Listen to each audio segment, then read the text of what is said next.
नमस्कार, प्रणाम दोस्तों। और हमारे इस चैनल में आप सभी का बहुत बहुत स्वागत है। दोस्तों, जैसा कि बताते हैं कि भोजपुरी के 5 स्टार पवन सिंह अब जग चुके हैं और विवादों में रहते हुए भी जो है अपना काम नहीं छोड़ रहे हैं। और बोल बम सॉन्ग इनका बहुत ही जल्द आने वाला है माँ अम्मा भक्त चैनल से।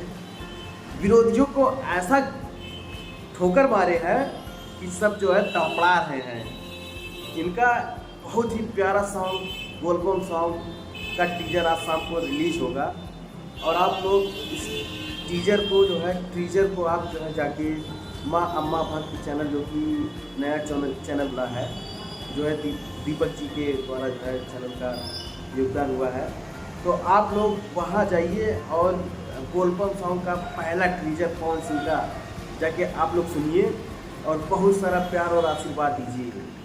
क्योंकि इस भोजपुरी में विवाद बहुत ही लंबा चल रहा है, बहुत लंबे समय तक चल रहा है और ये विवाद कम नहीं होगा, विवाद चलता रहेगा। विवाद को देखते हुए पवन सिंह ने अपना बोलबम सॉन्ग जो है जारी कर दिए हैं, पोस्टर रिलीज हो गया है।